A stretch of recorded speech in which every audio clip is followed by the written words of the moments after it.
ministério público e sinais iniciais, né? Os primeiros sinais de Jesus, os primeiros milagres, né? João, por exemplo, ele apresenta ali a transformação de água em vinho como o início, né? O princípio desses sinais que Jesus realizou, tá? Eu já até falei aí mais ou menos quantos litros foram transformados ali em vinhos. Ali o texto bíblico diz que havia 6 talhas de pedra. Talhas, gente, eram potes. Porque às vezes você lê o nome talhas e você tem que ir no dicionário. Mas o que é talhas? Né? O que é talhas? Talhas é pote de pedra. Então havia 6 potes de pedras ali. E eles encheram esses potes de pedra de água e Jesus transformou essa água em vinho. Alguns calculam que era em torno de 720, porque em cada talha cabiam tantas metras, tantos, né? E aí se calcula e chega a aproximadamente mais de 700 litros. Então, com isso, Jesus inicia ali os seus sinais. Depois, um outro sinal que é a purificação do templo, que é um sinal de autoridade, né? Ele demonstra ali a sua autoridade, né, sobre o culto e o templo, e ao mesmo tempo ele se apresenta ali como o templo, né, da presença de Deus. E aí nós temos um outro sinal que ocorre, inclusive quando Jesus está lá em Caná da Galileia. Ele vai novamente para aquela região de Caná e esse oficial estava com um filho enfermo, que ele roga a Jesus que Jesus curasse o filho dele, né? Só que o filho dele estava em Cafarnaum. E aí Jesus falou assim, olha, pode ir, e o teu filho, né, já está curado. E ele, o que ele fez? Ele foi acreditando no que Jesus havia falado. E aí ele se depara com os servos que já vinham ao encontro dele e falou, olha, seu filho de fato está curado. Ele, que hora? Tal hora. E moço, foi a mesma hora que Jesus falou, vai para a tua casa porque o teu filho está curado. E assim esse homem creu em Jesus. Então aqui nós temos aqui a verdadeira fé confia na palavra de Cristo, mesmo antes de ver o milagre. Esse oficial não viu Jesus tocando no filho dele. Jesus só falou, vai, o teu filho está curado. Então ele creu nisso. Então a fé, ela antecipa o milagre. Ou seja, pela fé a gente acessa o milagre. Tá? Se esse homem tivesse, não, Jesus, eu só acredito se o senhor colocar a mão lá no meu filho, mas assim, falando dessa distância, não acredito não. Ele teria perdido a bênção, né? Mas ele creu. Tá? Então a fé ela antecipa aí. Encontros pessoais marcantes. Aí nós temos ali o encontro de Jesus com esse líder religioso judeu, né? E ele ensina sobre a necessidade do novo nascimento. Então, gente, entregar a vida a Cristo é nascer de novo, é nascer para uma nova vida em Cristo. E Paulo, ele desenvolve melhor essa teologia, ele chama de velho homem e de novo homem. Então ele chama de velha natureza e nova natureza. Só que o velho homem e o novo homem, eles vão estar sempre no mesmo corpo. Vai ter hora que o velho homem vai querer se manifestar, vai ter hora que o novo homem se manifesta, vai haver um conflito dentro de nós, entre a velha e a nova natureza. Um dia um pastor amigo meu disse o seguinte, pastor Augusto Moraes, falou assim, eu estava no Pará, tinha um mal que me acompanhava. Aí eu vim aqui para o Tocantins, esse mal continuou me acompanhando. E aonde eu vou, esse mal me acompanha. Aí eu falei assim, pastor, eu vou orar para Deus. Vou orar para Deus repreender esse mal. Ele disse, não faça isso não. Porque se você orar, eu vou ter que morrer. Porque a Bíblia diz que esse mal chamado de velha natureza vai me acompanhar até a morte, né? Ou então até a volta de Cristo, quando a gente vai receber ali um corpo glorificado. Então, gente, nós temos essa velha natureza que vai estar sempre brigando com essa nova natureza. Essa nova natureza é segundo Deus. A velha natureza é segundo a carne, é segundo o mundo, tá? E por isso que a Bíblia diz que nós temos que vigiar, porque se a gente não vigiar, a velha natureza ressuscita, né? Então nós temos que crucificar a velha natureza para que a nova natureza glorifique a Deus. Então é nascer de novo, é morrer para o pecado, é morrer para a velha natureza, é morrer para o velho homem, morrer para as velhas práticas e viver uma nova vida em Cristo, uma nova vida em Cristo. E é sobre isso que Jesus fala aqui para Nicodemos, necessário, Nicodemos, nascer de novo. Mas como, Senhor, é possível entrar no ventre da mãe e nascer segunda vez? Não é disso, Nicodemos, que eu estou falando. Eu estou falando do nascimento para Deus, do nascimento espiritual, né? A mulher samaritana, em João 4, uma mulher que tinha uma vida muito complicada, né? Assim, havia se envolvido com vários homens e o que estava com ela ainda não era dela, né? Mas essa mulher, ela teve um encontro com a água viva, né? Essa água viva que transformou a vida dela. Então, Jesus, ele é água viva, ele é o Espírito que nos dá vida, tá? A água viva aqui é apresentada como sendo Cristo, né? O testemunho da samaritana leva muitos a crer. Interessante que essa mulher, quando ela tem esse encontro com Jesus, quando ela crer em Jesus, ela se torna uma verdadeira missionária, porque ela vai aos samaritanos e ela fala de Jesus, e os samaritanos vêm a Jesus, e depois ele diz: mulher, não é mais pelo que tu disseste que nós cremos, mas porque nós mesmos vimos com os nossos próprios olhos e sabemos que ele é o Cristo, né? Sabemos que ele é o Messias. Então é isso que Jesus requer de nós. Quando nós cremos, devemos nos tornar missionários, ou seja, levar outras pessoas a crer. Até porque isso, como aquela parábola lá que nós vimos, é uma questão de gratidão. Nós que fomos alcançados pela misericórdia de Deus, agora devemos levar outras pessoas, como uma prova da nossa gratidão e do nosso amor pelo que Cristo fez por nós, devemos então levar outras pessoas a Cristo, né? A Cristo. E aqui, gente, no próximo ponto, pegou um pouquinho ali ainda. Aqui no próximo ponto nós temos milagres e sinais importantes. João apresenta vários milagres. O propósito, mostrar que Jesus é o Filho de Deus. Mas esse milagre aqui do paralítico em Betesda, em João capítulo 5, o texto diz que havia ali 5 pórticos, ou 5 alpendres. Por que eu trouxe essa imagem aqui? Se alguém tem dúvida sobre o que é pórtico ou o que é alpendre, a partir de hoje não vai ter mais essa dúvida. A partir de hoje, esse problema será resolvido.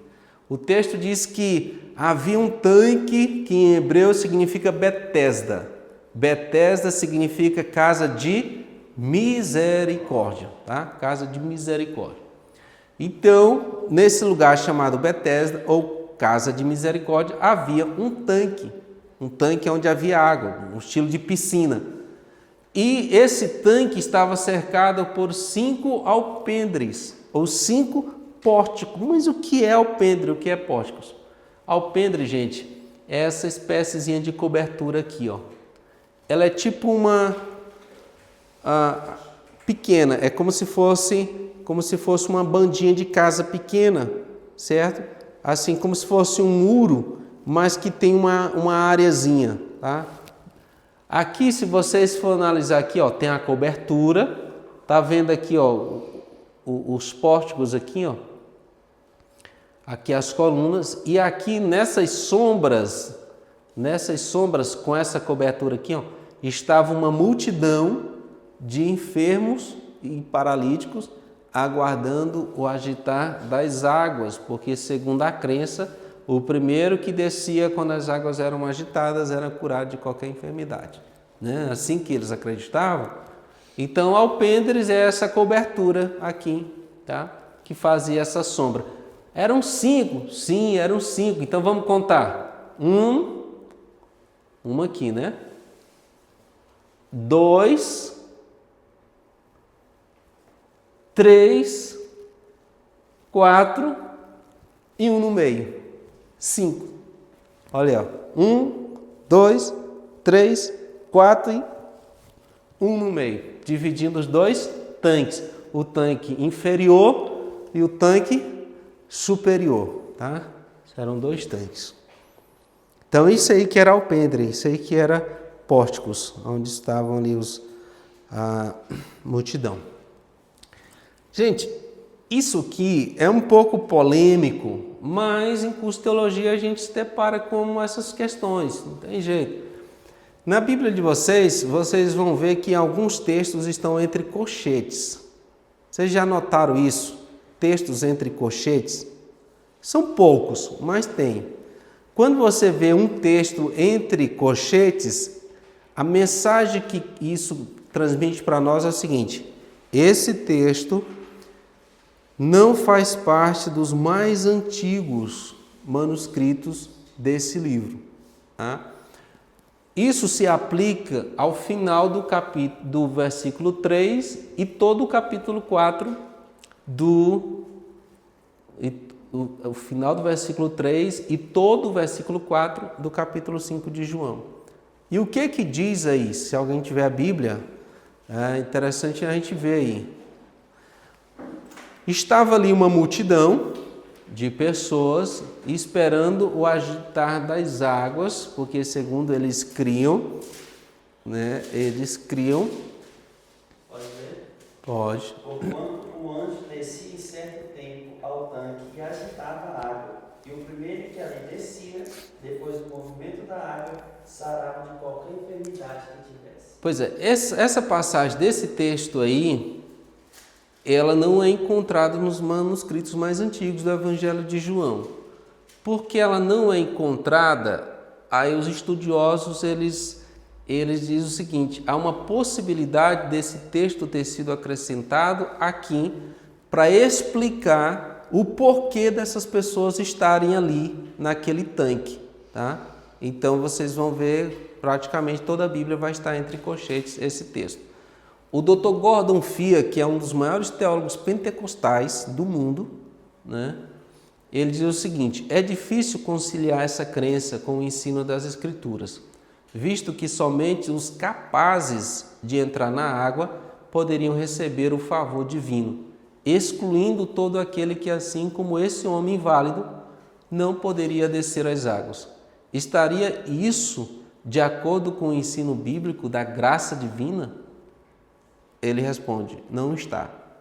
Então, ele entende que essa explicação, que esse anjo descia e o primeiro que conseguisse entrar ali, chama a atenção para o mérito da pessoa, não para a graça divina, porque a graça divina ela alcança a todos, mas nesse caso aqui, quem recebe é quem é mais capaz de vencer ali as barreiras e chegar primeiro dentro da água.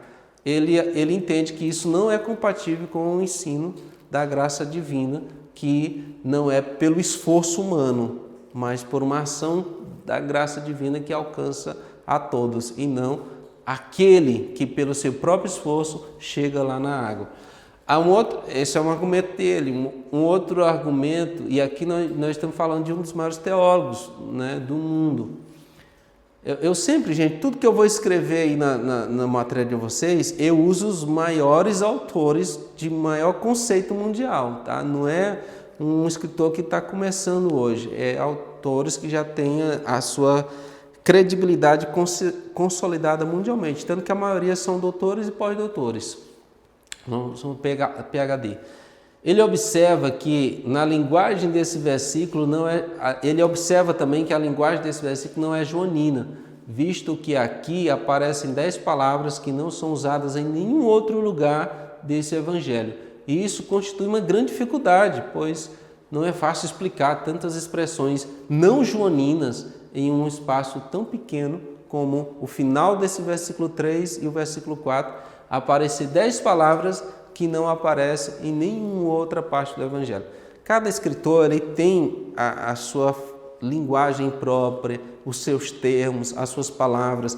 O João tem várias palavras que ele costumava usar, que o Mateus não usava, que o Lucas não usava. Então, os estudiosos eles vão identificando quais palavras eram mais próprias de fulano e de ciclano. E o Gordon Fee, ele observa que só nesses 2 versículos tem 10 palavras que não aparecem em nenhum outro lugar desse evangelho. Então, a conclusão dele é que esse texto provavelmente foi um acréscimo posterior para explicar a crença das pessoas nesse anjo que descia ali. Se isso de fato ocorria ou se estava no original do Evangelho de João, nós não temos certeza. Tá?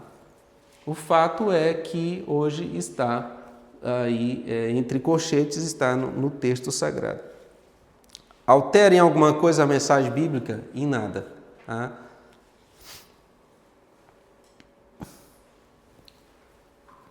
Milagres e sinais importantes. Nós temos também a multiplicação dos pães, fala da provisão, aponta Jesus aí como o verdadeiro pão que desceu do céu. Eu sou o pão vivo que desceu do céu. Caminhada sobre o mar.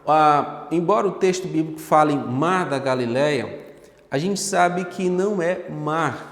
A gente sabe que é um lago. Tá? Gente, nós precisamos entender o seguinte.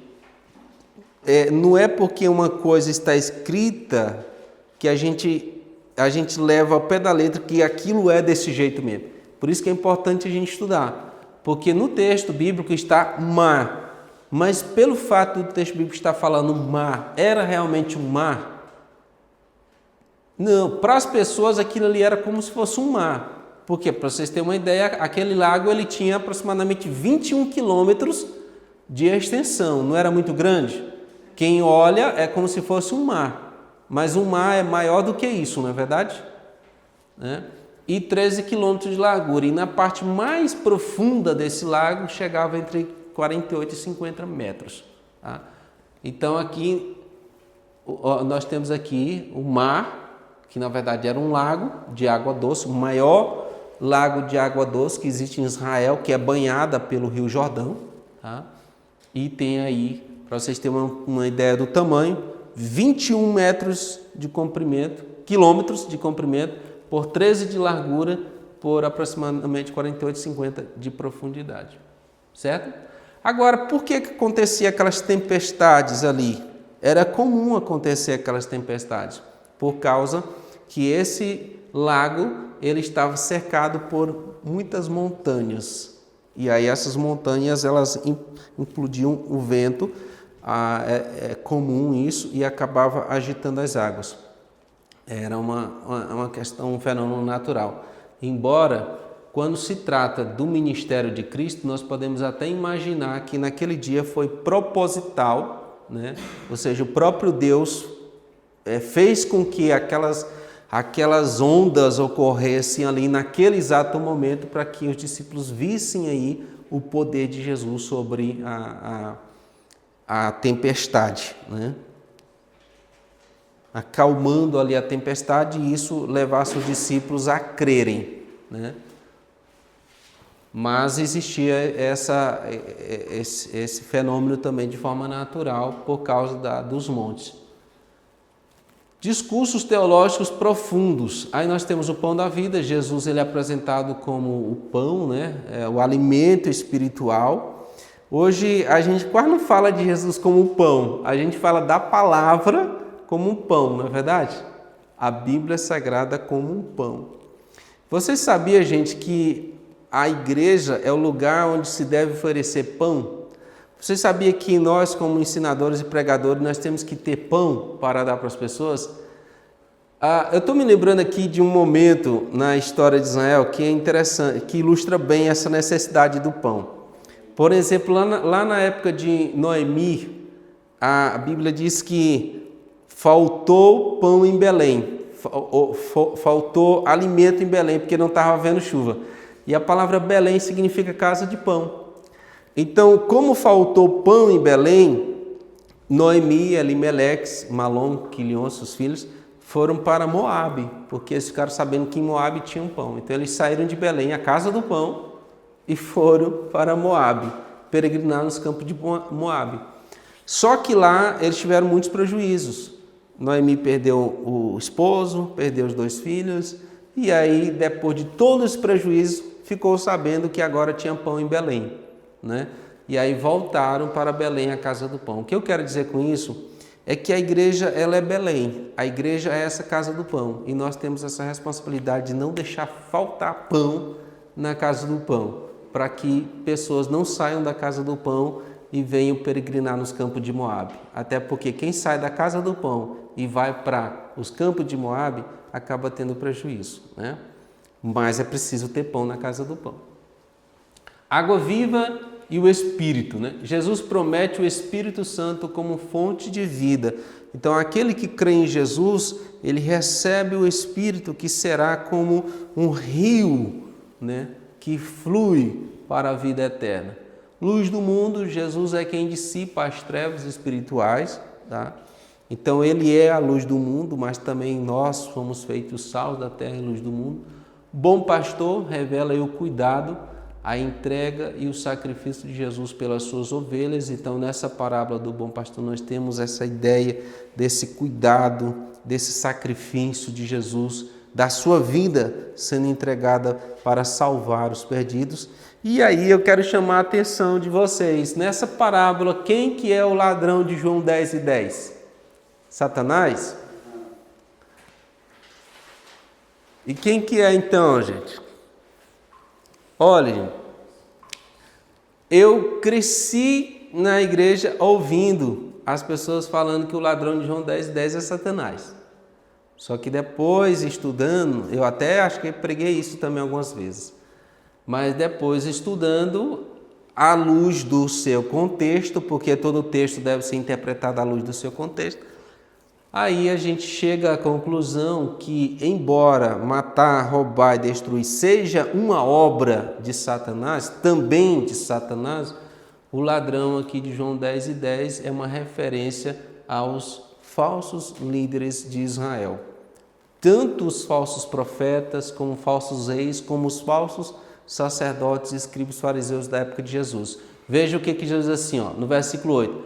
Os que vieram antes de mim são, ou seja, vieram passado, são presente, ou seja, passado, falsos profetas, falsos reis de Israel, e são os escribas e fariseus para os quais Jesus estava se dirigindo naquele momento. Os falsos messias, falsos pastores, líderes religiosos de Israel, você vai ver muito isso aqui no livro de Ezequiel 34. Observe que Jesus não diz eram, mas são. Incluía também os líderes religiosos de seu tempo, que já estavam ali antes de Jesus iniciar seu ministério e continuavam ainda presentes. Chegaram antes de Jesus, mas estavam ali ainda. Então eles eram antes e continuavam sendo ladrões e salteadores. Aqui simboliza os falsos líderes de Israel, inclusive os fariseus, presentes nesse confronto com Jesus, conforme indica o contexto.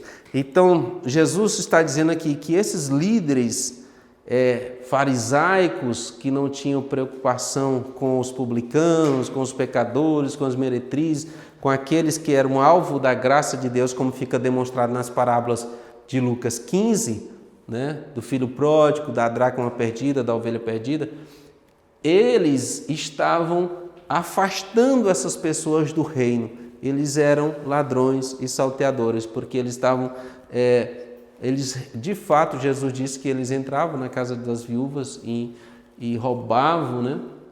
De forma que, pelo contexto, e todos os versículos aqui demonstram isso, Jesus está falando dos fariseus e todos os falsos líderes religiosos e profetas de Israel que não fizeram a vontade do Pai, mas que com as suas ações distanciaram o povo da presença de Deus. Esses matavam, roubavam e destruíam aquilo que Deus queria salvar.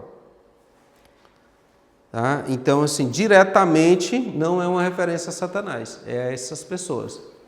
Embora a gente saiba que matar, roubar, destruir é uma ação também do inimigo. Conflitos e tensões crescentes, os sinais despertam fé em alguns e oposição em outros. Tá? A Páscoa e a identidade de Jesus. Na verdade, esses sinais, ao mesmo tempo que despertava fé em algumas pessoas, gerava oposição naqueles que não criam em Jesus. Então, essa oposição fazia com que ela crescesse cada vez mais. À medida que Jesus se aproximava de Jerusalém, do momento da crucificação, essa oposição ela aumentava, tá, a fim de levá-lo à morte. Ressurreição de Lázaro, sinal culminante que revela Jesus como o Senhor da vida e da morte. É um dos principais sinais que João usa para mostrar o poder de Cristo sobre a própria morte. Né? Ele é aquele que tem o poder de trazer alguém à vida. E isso é divino. A entrada triunfal em Jerusalém, Jesus é recebido como rei, mas a multidão ainda não compreendia plenamente sua missão e, na verdade, muitos aqui não receberam Jesus como o rei, apenas como um rei. Ele não foi recebido aqui como o rei de Israel. Israel não entendeu esse momento. Eles não aceitaram Jesus como rei. Por quê? Jesus não fazia o perfil daquilo que eles esperavam. Eles esperavam um líder político, um líder militar, alguém que os libertasse do poder dominante, que era Roma, libertasse os judeus e trouxesse um tempo de prosperidade, de liberdade, e eles não entenderam porque Jesus veio para libertá-los espiritualmente. Jesus queria levá-los a ter novamente comunhão com Deus. Discurso final, Jesus anuncia que sua morte trará salvação ao mundo. Jesus estava consciente da sua missão, ele estava consciente de que ele iria para a cruz e que através da cruz ele atrairia as pessoas a si. Então algumas pessoas já até na teologia perguntam assim, Jesus tinha consciência de que ele iria morrer? Sim, ele demonstra isso várias vezes nas suas falas com os discípulos. Está chegando a hora, o Filho do Homem vai ser desprezado, vai ser morto, mas no terceiro dia ele vai ressurgir. Quando ele foi levantado, todos atrairiam a mim. Jesus tinha consciência de que essa era a sua missão. E aí, conclusão e aplicação. Os sinais não são apenas demonstrações de poder, mas convites à fé e à obediência. Então, gente, Jesus não realizou esses milagres só para mostrar que ele era todo-poderoso, só para mostrar que ele era o Filho de Deus. Mas esses milagres estão registrados no Evangelho de João para nos levar à fé em Cristo e, crendo nele, à obediência a ele. Então, esses milagres e sinais é para que nós creia que Jesus é o Cristo e, crendo que ele é o Cristo, possamos viver em obediência a ele. Esse é o propósito. Os discursos revelam quem Jesus é e como devemos nos relacionar com ele. A tensão com os líderes religiosos mostra que seguir Jesus exige decisão e coragem. Tá? Jesus foi corajoso para enfrentar aquela oposição, mas ele diz também que aqueles que seguiriam a ele também seriam perseguidos. Né? Seriam perseguidos. Então, seguir a Jesus é ter aflição nesse mundo, porque hoje nós temos um evangelho pregado nas mídias, nas redes sociais, como se seguir Jesus fosse só prosperidade, fosse só bênção, fosse só conquista, fosse só bonança. Mas o verdadeiro evangelho é tomar a sua cruz e seguir a Cristo. E quanto mais você busca a Deus e quanto mais você é fiel a Deus, mais Satanás vai se levantar. E é usando pessoas, e às vezes até próximas, para tentar te tirar do foco de obedecer a Deus. Então, seguir a Jesus é uma decisão séria, é um compromisso sério, exige renúncia e muita obediência. como a promessa do Espírito Santo nos fortalece hoje, gente. Como que a promessa do Espírito Santo nos fortalece hoje? Então, o Espírito Santo, ele habita em nós, né? Habita em nós como presença constante de Deus. A presença do Espírito Santo nos fortalece, nos guia em toda a verdade, discernimento espiritual, produz em nós ali frutos de caráter, como em Gálatas 5, nos capacita para testemunhar de Cristo com poder. Isso nos mostra que não estamos sozinhos na caminhada da fé. O Espírito Santo é quem nos sustenta nas lutas, consola nas dores e nos dá coragem para viver e proclamar o Evangelho. Precisamos nascer de novo, como João ensinou. Nós que nascemos de novo, devemos então viver uma nova vida em Cristo. Essa nova vida em Cristo implica levar a sua cruz, implica renúncia, implica vigilância, implica obediência, mas no final de tudo, implica o encontro com o nosso Senhor, para estarmos com Ele para todo sempre. Amém? Então vamos colocar em pé. Chegamos aqui ao final da nossa aula. Passamos aqui quase 10 minutinhos.